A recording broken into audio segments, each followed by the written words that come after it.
it may even be my favourite image for 2018.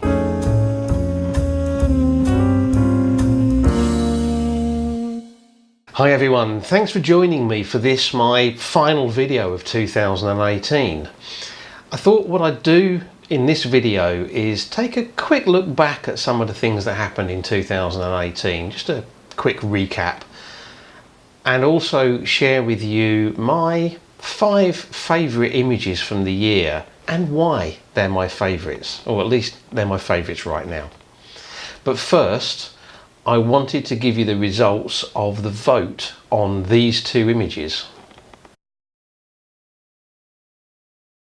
Now, in the video that I did just before Christmas, I took these 2 very similar compositions at slightly different times, and I couldn't make up my mind which one I liked the best. Now, if you haven't seen that video yet, then I'll put a link to it up here now, and there'll be a link in the description to this video as well. So I put these 2 images out on YouTube as part of the video, but also on Facebook, Twitter, Instagram, and a couple of other places. And I just asked people to tell me which one they liked the best. So the results are in, and drum roll, the 61-second exposure got 63% of the votes. So it looks like people liked the long exposure more than the short exposure. Now you may remember that 61-second exposure I had a concern with, and that was because I'd set it up in the dark. I hadn't noticed that the immediate foreground, that where the breakwater comes into the scene, was just a little bit off center. It's not a lot, but it bugged me. So what I decided to do was look at just cropping it, and if I cropped out just the bottom of the scene, then that imbalance went away. And then I thought, well, if I crop it as a 16:9, it will take out just a bit of the top of the frame as well, and that maintains the balance in the image, at least to my eyes. And while I had it back in post-processing, I thought what I'd do was just increase the warmth slightly in the highlights, just to add a bit more colour contrast into the scene. So this is the final image.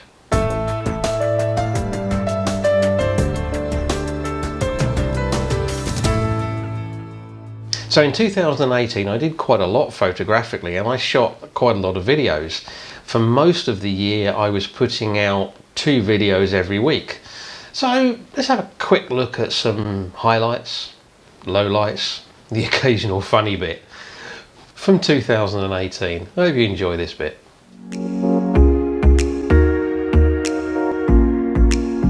Mountain is peeking through again. Try another one like that. We've got some sunshine, that means we've got a rainbow.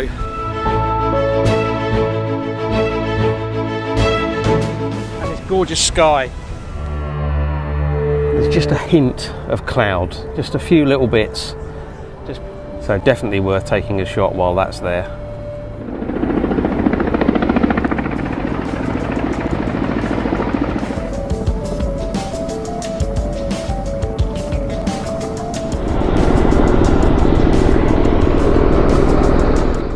And you can see on this one, I've got quite a big bulge towards the left-hand side. This one, which is the circular polarizing filter, the ND filter. And this is a 3-stop ND grad. You can see the way the histogram just comes down. The first thing I'll say is it's raining. There's too many people about. I just can't get the compositions. I'm waiting around for ages for one group of people to move. Position a line that aligns with that, because that lightning rod is vertical. Yeah. I mean, that's looking pretty much the way I remember the scene. Someone said there's these beautiful... Hey up! I didn't do that.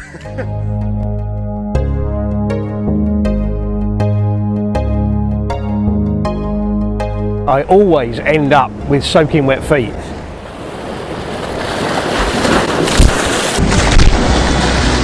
Okay, I hope you enjoyed that quick selection of clips from 2018.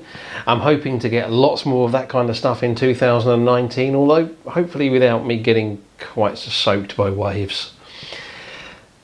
But what about the images from 2018? Well, let's have a look.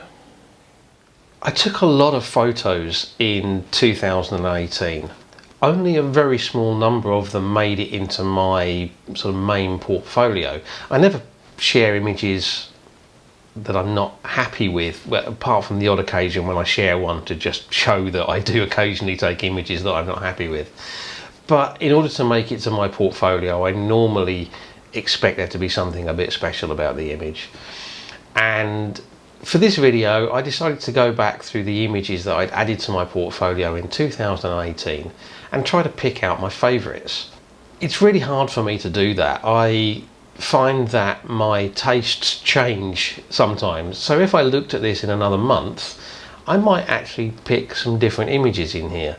But I've picked 5 and I thought I'd show them to you and just talk through why I've picked them and why I think they are worthy of sharing in this video. Okay, so this first image was taken when I was out on the beach doing seascape photography.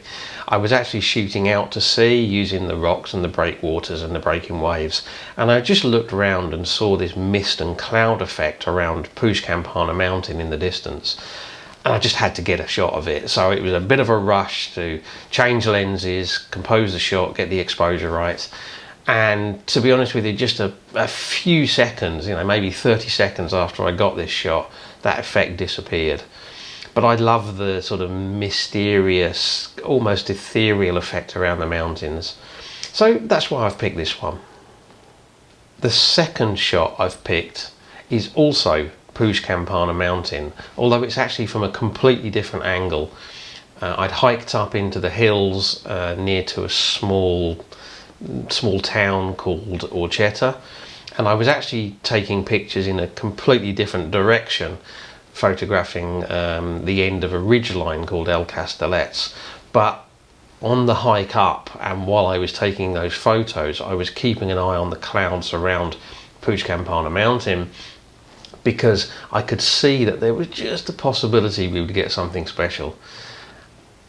I had to wait until quite a little while after sunset for that sky to really catch fire and for that light to reflect down into that band of cloud around the mountain.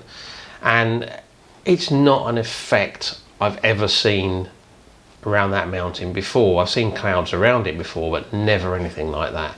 So it's a bit special for me, and that's why I've included it in this video. The next one, I don't know if you'd really call it proper landscape photography. It's urban landscape or architectural. But we went away for a few days to the city of Valencia. And I've always fancied going and shooting at sunset and possibly nighttime in this place called the City of Arts and Sciences. And it's an amazing place, futuristic buildings surrounded by pools of water. And it's a beautiful place to go and visit, and it's fascinating as well. It's very, very futuristic, and in fact some of the buildings there were actually used in an episode of Doctor Who a few years ago. I took several shots there, but the reason I've picked this one is because it's not the obvious composition. I did take the obvious compositions, but I just like this one because it was a little bit different. I love the little subtle colours and tones, the clarity of the reflections, even the fact that there's a star up there which is reflected in the water. It's actually an image that I have as the wallpaper on my desktop computer, so that's how much I like it, and that's why I've included it in this collection. And this next image I almost didn't get. I almost didn't go out. I'd been umming and ahhing about whether to go out. I looked at the weather forecast, it didn't look great. I just didn't really know what to do. But in the end I decided, you know what, I'm going to go out anyway. So I jumped in the car, drove 25 minutes up the road, and then rushed around trying to find a suitable composition. And I'm really glad I did, because for this location, these conditions were just absolutely perfect. And I got that beautiful colours in the sky and that pattern which is repeated in both the sky and in the foreground, which leads the eye in. I love this image, and it's simple, but I love it, and that's why I've included it here. And the final image is something completely different. I found a location towards the back end of the year called Font Roja, which is a nature park, nature reserve, and it's one of the few places within a reasonable distance of here where you do actually get to see those autumn or fall colours. And I spent a bit of time exploring there, and this particular image is my favourite image from that particular location. And I'm going to be honest, it may even be my favourite image for 2018. It wasn't particularly difficult to shoot. It was shot with a telephoto lens. It was underexposed to darken the background, and I boosted the contrast in post-processing to make the leaves pop. The biggest challenge with it was I had to wait until the gusts of wind dropped so that I could get the leaves sharp. But I just love that sort of colour pop of those leaves, the delicate nature of the colour around the edges of the leaves, the subtle shape of the branch or the tree trunk in the background, and then that sort of fading away into the darkness behind. It's a very different image to all of the others, but I love it, and I love it so much I have it as the wallpaper on my phone. So I must like it. Okay, so that's my 5 favourite images from 2018 based upon the review I've just done. As I said, ask me in a month and I might come up with 5 completely different images, or maybe some of them would swap out anyway. I hope you've enjoyed this little look back into 2018, and I hope you'll join me in 2019, where I've got quite a lot of things planned. I'm going to be heading further afield, exploring new places, taking you along with me if you choose to go, and of course hopefully getting some nice images along the way. I'd like to say a big thank you to everybody that's supported this video channel throughout 2018. If you're a subscriber, thank you very much, and if you're not, well, now would be a good time to hit the subscribe button. If you've liked or shared any of my videos, that's really appreciated, and of course if you've commented, that's even more appreciated. And if you want to comment on this video, the comments go down below. I always appreciate you taking the time to watch my videos. It does mean a lot to me. And so I'm just going to say, until 2019, I hope you have a fantastic New Year celebration. I hope you manage to do whatever you want to do creatively in 2019, whether that's photography or some other form of creativity.